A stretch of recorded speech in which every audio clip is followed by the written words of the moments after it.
kan juga tidak paham. Intinya begini, panjenengan menurut kuasa hukumnya dari PT Komersia, panjenengan itu belum pernah dipartit. Ini kalimat dari pengacaranya PT Komersia. Panjenengan belum pernah dipartit. Monggo melalui pekerjanya atau kuasa hukum dari pekerja tolong disampaikan. Nah, kami menyarankan, aku ya bisa ini Pak, aku terus melu tangani. Ini permasalahan dari Demak kenapa ditangani oleh provinsi. Tak jelaskan ngalor itu bahwa kita pelayanan dan sebagainya, dia nggak mau tahu. Kan saya punya hak juga tuh Bu. Kalau saya harus dipartit dulu dengan pekerja, antara bapak dengan anak, antara ibu dengan anak, saya kan berhak untuk rembukan dulu dipartit. Jadi pemerintah ini bukan langsung menangani, kita mundur dulu.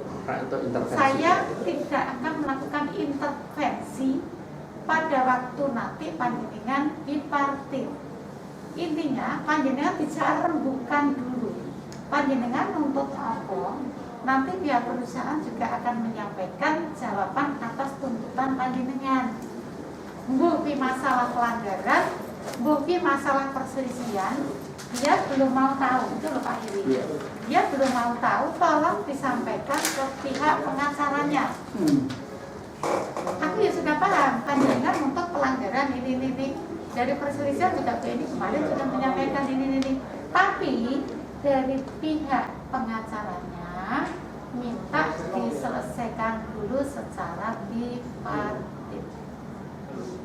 Antar anak dengan bapak, antar anak dengan ibu mengerembukan dulu. Nah, nanti panjenengan bisa ke perusahaan sana ngebel perusahaan ini atau kontak dengan satpamnya. Saya pengen ketemu Pak Robert hari ini, sore ini, atau saya pengen ketemu Pak Robert besok pagi, atau saya pengen ketemu Pak Robert minggu depan. Pengacaranya namanya Pak Robert. Jadi kan saya juga tidak melanggar hak mereka. Saya pengen ketemu dulu, kan ada itikat baik semua. Ada itikat baik dari pihak perusahaan yang diwakili oleh Pak Robert, nanti ketemu dengan panjenengan. Sekarang tak serahkan ke panjenengan, dijawab. Oke. Jadi ini nampak terjadi informasi penyesatan. Saya katakan penyesatan bahwa saya sudah sampaikan ke Bu Endah, kami itu sudah melakukan dipartit 2 kali. Dengan Pak siapa? Dengan pertama dengan Awan HRD, ada Pak Agus, ya pertama, ya kedua Pak Awan dengan Nandang. Saya selalu hadir terus. Ada bukti akuratnya Pak? Gimana? Ada bukti akuratnya? Nah, hasilnya ini Bisa yang tunjukkan sini Pak? mengeluarkan jawaban. Gini, Pak. Atas jawaban ini kemudian kami disuruh membuat perincian upah lembur. Yang minta siapa? Ini kan produk hasil bipartit. Gitu loh. Nah, jadi kalau dia memutar, maka itu kewenangan provinsi. 1. Kewenangan yang kedua itu seperti ada di Brebes. Di Brebes itu tidak ada mediator, maka yang punya kewenangan adalah provinsi. Perso? Baca dulu permenaker. jadi dengan demikian, Ya. untuk kasus Demak itu tidak bisa dilaporkan di Iya, provinsi. karena di sana ada mediator Demak. Nah, ya. Kecuali kalau ada Jadi, pelimpahan Ada beda. pelimpahan. Apapun yang terjadi pokoknya di kotak di Kabupaten Sesuai Demak. kewenangan, sesuai Begitu, kan? kewenangan ada di Demak. Jadi kalau misalnya keputusannya itu merugikan tidak karyawan, ya karyawan harus menerima keputusan mediator Demak. Tidak ada upaya. Saya tak balani lagi Pak Heri, tak balani lagi. Bisa nggak mengajukan? Saya tak balani lagi. Hasil mediasi. Hasilnya mediasi Kabupaten Demak itu nanti kalau Ke PHI. tidak PB, ke PHI. kalau tidak PB ya anjuran.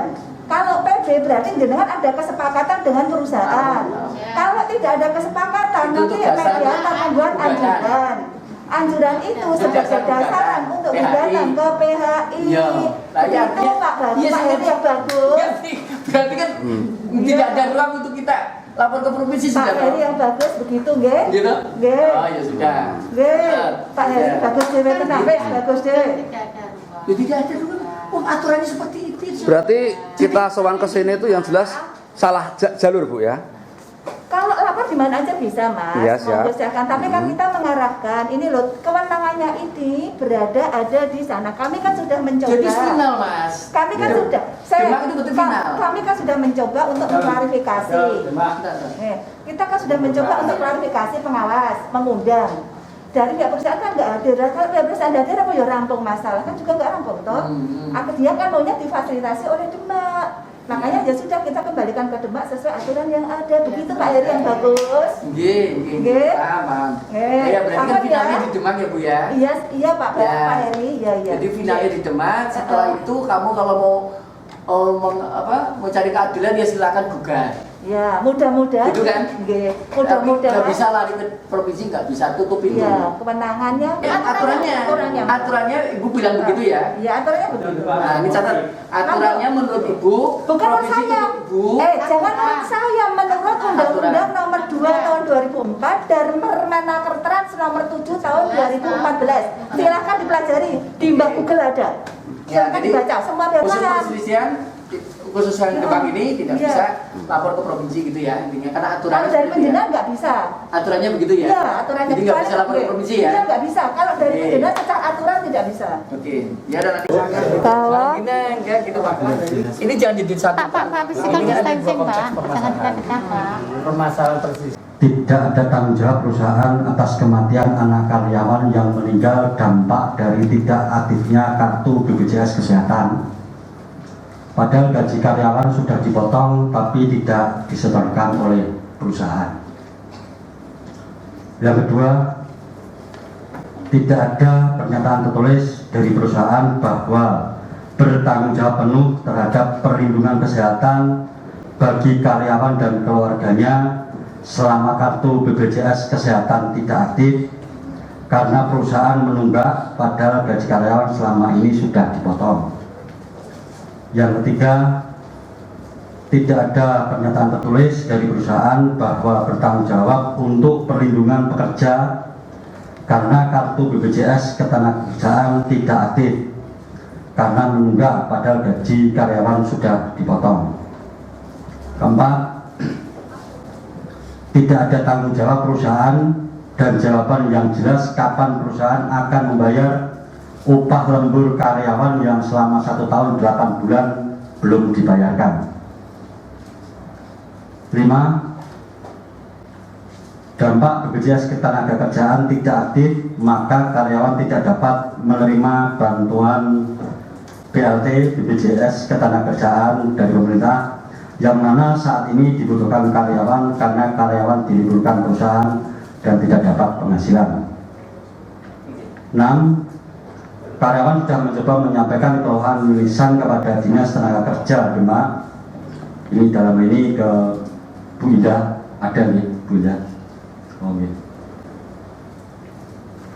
Bu Indah gantian order perusahaan, maka karyawan khawatir jika penanganannya berlarut-larut dan bosnya pulang ke Korea atau ganti pemilik, lalu bagaimana dengan nasib tuntutan karyawan?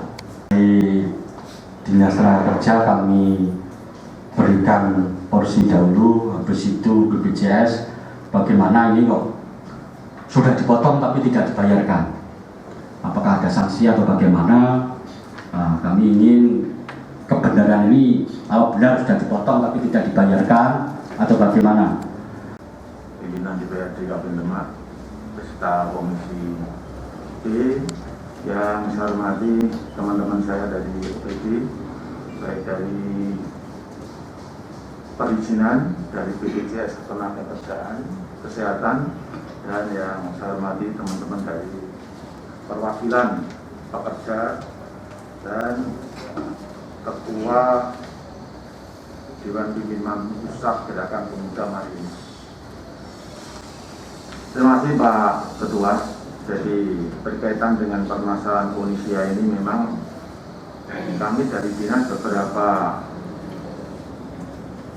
hari yang lalu menerima surat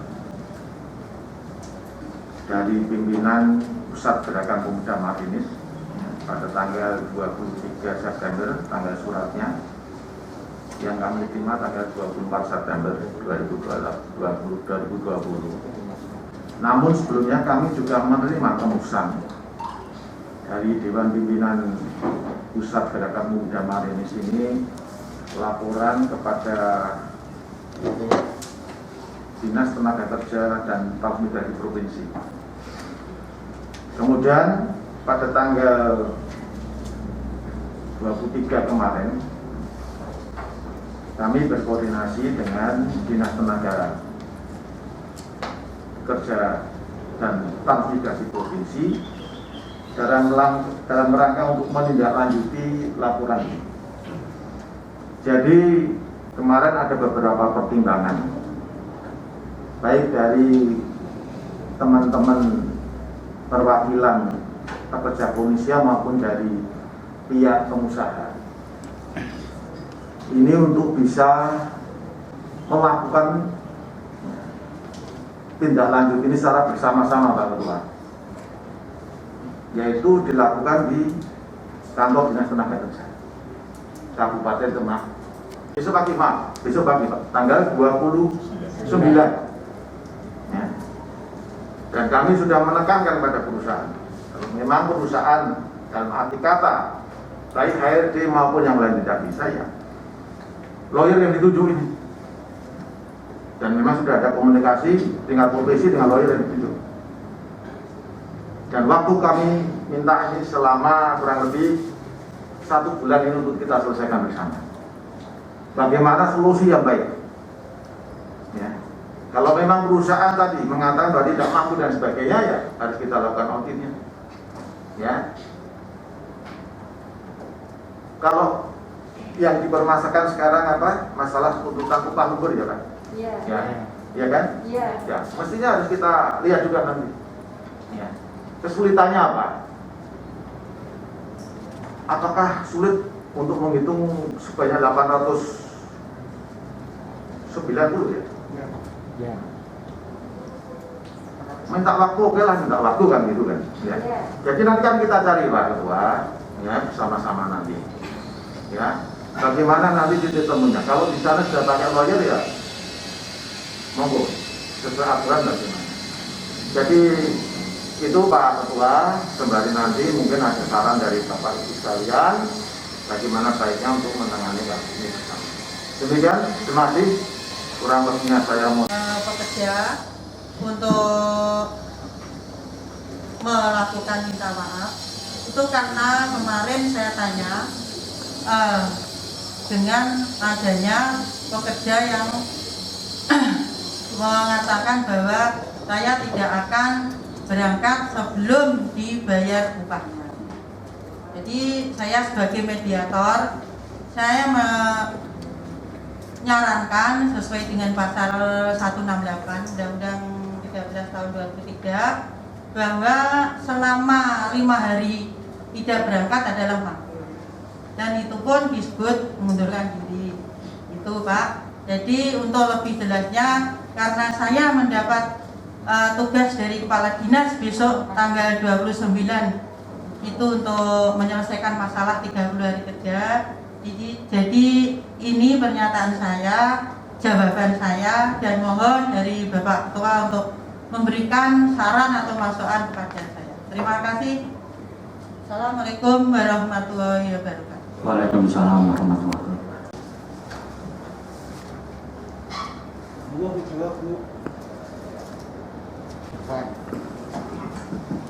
Itu saya terkait dengan pekerja menyatakan bahwa saya selama 5 hari 4 hari sebelum 5 hari tidak bekerja.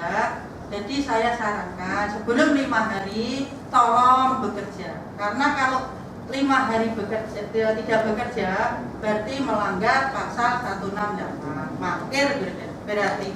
Kalau masalah uang lembur dan semuanya itu nanti kita bicarakan di tanggal 29 sesuai dengan undangan yang saya sampaikan ke kuasa pekerja dan perusahaan. Terima kasih. Nah, itu sendiri kan mestinya dilihat dulu. Memang orang yang meminta maaf akan lebih baik seperti itu, tapi dalam konteks ini mestinya tidak dibedakan antara karyawan yang harus minta maaf atau perusahaan yang minta maaf. Nah, artinya di situ, sehingga di sini harapan saya panjenengan bisa membantu karyawan ini. Kasihan mereka, terus alhamdulillah dibayar, THR yang dibayar. Ini kan bagaimana kita bisa bantu. Pemerintah hadir ya di sini. Jangan orang asing yang dibantu. Tapi rakyat ini yang harus dibantu, ini clear. Jadi kalau terkait dengan minta maaf dicabut ya Bu? Ya, Pak. Oke, jadi jenengan memberikan masukan kepada kawan-kawan, terima kasih sekali, agar bahwa kalau tidak masuk 5 hari ini akan melanggar aturan. Jadi clear di situ. Ya, mantap dulu. Bu Endang syaratkan untuk besok tanggal 29 jenengan bisa sebagai pembela untuk para karyawan yang sudah didolimi ini. Kepala dinas belum bisa hadir karena dipanggil Pak Sekda jajaran Pak, sehingga menugaskan kami. Terkait dengan PT Indonesia, izinnya untuk lainnya sewa Pak, sewa dari PT Berkah Indo Garment, itu sewa sesuai dengan pengawasan kami di lapangan, sewa selama 5 tahun. Ini pengakuan dari pengurus PT Indonesia. Izin-izinnya lengkap, IMB memakai IMB-nya Max Moda sebelum Berkah Pak, sehingga tetap dalam konteks untuk garment sampai dari Max Moda, Berkah dan Indonesia. Ini garment semua untuk IMB, sehingga tidak menyalahi aturan. Mungkin itu Bapak Pimpinan. Terima kasih. Assalamualaikum warahmatullahi wabarakatuh. Waalaikumsalam warahmatullahi wabarakatuh. Pada PT Indonesia ini ada warga negara Kabupaten Demak. Ini terus minggat, jadi kan orang asing bayar. Sebenarnya lari ini kan repot. Jadi ini sebenarnya kasus owner lari ini kan sudah sering terjadi. Jadi mestinya monggo Pak, jadi untuk ke depan terkait regulasi dan sebagainya, mestinya bagaimana perlindungan terhadap buruh ini harus lebih banyak. Ini buat pembelajaran kita semuanya, bagaimana orang nyewa-nyewa yang nggak jelas ini bisa diberikan izin di Kabupaten Demak. Siang dan salam sejahtera kita semuanya. Yang terhormat Bapak Ketua DPRD Kabupaten Demak, Bapak Ibu dari OPD, dari perizinan Mitra Kerja dan dari BPJS Kesehatan, mohon izin Pak Ketua menyampaikan permohonan maaf dari pimpinan kami. Hari ini beliau dipanggil oleh Pak Deputi Direktur Pak di Semarang. Beliau menugaskan kami untuk mewakili undangan dari DPRD Kabupaten Demak. Izin melaporkan untuk PT Indonesia Sukses Garment tercatat di BPJS Ketenagakerjaan mulai berhenti membayar event pada bulan Januari 2020. Dan surat terakhir disampaikan oleh Indonesia per September 2020 beliau menyatakan berhenti beroperasi. Itu artinya pemberi kerja badan usaha masih mempunyai kewajiban untuk menyelesaikan pembayarannya sampai dengan bulan September. Nah, tadi disampaikan oleh Pak Ketua, selama ini iurannya dipotong. Itu artinya masih punya kewajiban. Dan itu artinya penggelapan Pak ya, kalau memang sudah dipotong. Nah, tenaga kerja yang tercatat di BPJS Ketenagakerjaan terakhir sebanyak 890 Pak. Lalu terkait dengan apa yang disampaikan Bapak terkait dengan BLT tadi Pak ya, mestinya BSU Pak, bantuan subsidi upah. Nah itu adanya di Permenaker nomor 14 tahun 2020 tentang bantuan subsidi upah. Di situ disebutkan salah satu syaratnya adalah tenaga kerja aktif yang membayar iuran sampai dengan bulan Juni 2020. Nah, karena PT Indonesia Sukses Garmen tidak membayar iuran dan iuran sampai baru terakhir sampai bulan Januari 2020, sehingga tidak mendapatkan yang namanya BSU. Nah, posisi kami selaku Badan BPJS Ketenagakerjaan mengerti nggak Pak ketika ada perusahaan yang tidak membayarkan iuran karyawannya? Di sini kan sudah ada perda terkait dengan BPJS Ketenagakerjaan. Jadi pada saat itu dari BPJS Ketenagakerjaan kan meminta kepada kawan Demak agar dibuatkan perda. Itu perlindungan terkait dengan karyawan. Nah, posisi di sebelah mana BPJS Ketenagakerjaan terhadap kasus ini? Kami pun berupaya Pak, berkoordinasi dengan PIC perusahaan. Awalnya kita pendekatan persuasif. Lalu yang kedua, kita melakukan pengiriman surat Pak.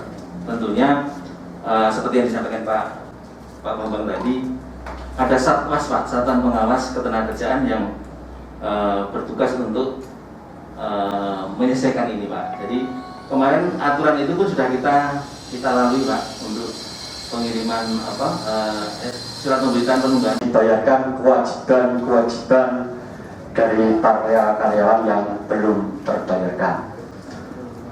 Untuk perizinan mohon untuk bisa dikoreksi lagi bagaimana perizinan itu kalau perlu ya tidak diizinkan lagi. Ini akan sangat membahayakan kelangsungan para pekerja. Kalau mereka hanya kontrak dan sebagainya, sehingga ketika ada masalah mereka gampang lari.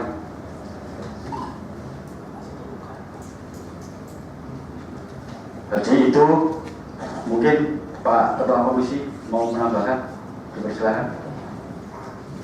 Selesainya kasus. Terima kasih. Ya, Pak Tenun kami akan mengawal, tapi kalau mau ini jadian repot. Ini persoalannya di situ. Jadi sebelum orangnya pergi, ya bagaimana ada sosial terbaik buat kawan-kawan karyawan PT Indonesia. Jadi alhamdulillah besok pagi ini akan ada pertemuan dari provinsi dan kabupaten dan alhamdulillah di Kabupaten Demak. Jam berapa? Jam 9. Ya. Jam 9 kita ada agenda. Kalau tidak ada agenda saya akan ikut pertemuan itu. Cuman kalau siang belum selesai saya akan usahakan untuk bisa datang ke di mana tempatnya Pak? Di kantor dinas di aula Bina Praja. Mestinya itu bisa diselesaikan dengan cepat sebelum mereka melarikan diri. Itu saya kira kesimpulannya. Monggo. Harus ada diskresi atau apa yang karyawan ini kan selama tidak aktif, kalau ada musibah terus proteksinya bagaimana? Karena ini semua ekosektoral, semua lepas tanggung jawab. Yang BPJS mengatakan ini tidak aktif karena nggak bayar, sehingga tidak ada proteksi. Perusahaan minta perlindungan turun tangan. Kalau ke rumah sakit juga. Lalu kasih rakyat ini gimana? Selama tidak aktif itu. Ya, jadi begini, untuk kabupaten kan ada cover itu jam sedang ya. Jadi nanti bisa koordinasi dengan kita ketika ada karyawan yang tidak mampu, tapi ya di rumah sakit RSUD Sunan Kalijogo yang jelas di situ kita bisa mengcover. Tapi kalau di luar itu mungkin kami tidak mempunyai kewenangan di sana. Ya. Jadi di rumah sakit pemerintah nanti akan kita fasilitasi terkait dengan hal itu. Itu mungkin jawaban dari kami. Jadi yang mengusulkan nanti Dinas Sosial Kabupaten Kota, kemudian nanti akan masuk ke Kementerian Sosial. Dari Kementerian Sosial kan yang itu kalau yang kerja BPN. Tapi kalau yang dari PJPMDA atau penduduk yang didaftarkan oleh kabupaten itu dari Dinas Kesehatan yang kita untuk proses pendaftaran. Jadi karena anggarannya di Dinas Kesehatan itu pendaftarannya melalui Dinas Kesehatan yang kita. Jadi bukan kita yang Jadi kalau yang oleh kabupaten, tapi kalau yang pusat itu dinas sosial proses. Itu gitu. Artinya karyawan ini harus kemana, Bu? Karyawan harus kemana? Ini gini, kelas karyawan pabrik.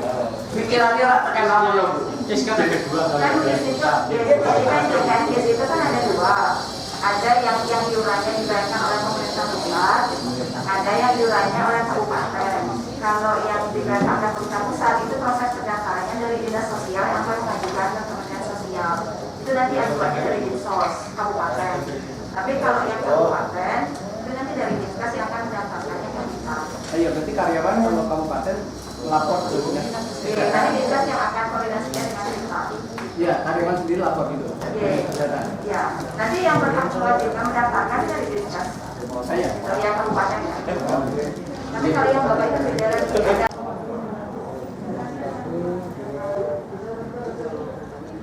Marian menang, perjuangan. Saya ini Marian. Pepet ra itu. Foto dulu.